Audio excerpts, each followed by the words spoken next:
നിങ്ങൾ അനിൽ ബാലചന്ദ്രനിൽ നിന്ന് പഠിച്ചിരിക്കേണ്ട 2 marketing strategies പറയുക. Number 1 is range marketing. ഇന്നലെ അനിൽ ബാലചന്ദ്രൻ ഇട്ടിട്ടുണ്ടായിരുന്ന സ്റ്റേറ്റസ് ഇതാണ്. ഈ സ്റ്റാറ്റസിൽ നിന്ന് നിങ്ങൾക്ക് എന്ത് മനസ്സിലാക്കാം? ബേസിക്കലി ഒരു റേജ് ബെയിറ്റിംഗ്, അതായത് വിമർശനങ്ങൾ കൂടി ഒരു റേജ് ബെയിറ്റിങ്ങിനെ കുറിച്ചിട്ടാണ് ഇവിടെ നമുക്ക് സംസാരിക്കാൻ.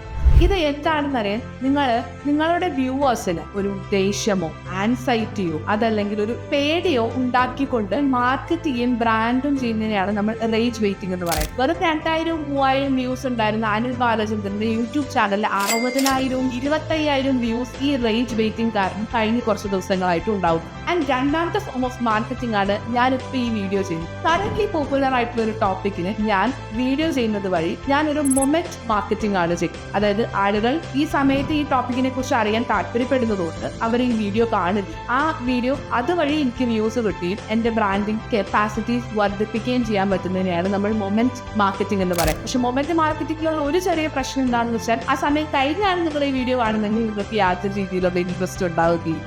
Hope this video was helpful. ഇതുപോലുള്ള വീഡിയോസ് ചാനലിൽ കിടക്കുന്നത് ചെക്ക് ഔട്ട് ചെയ്യാം.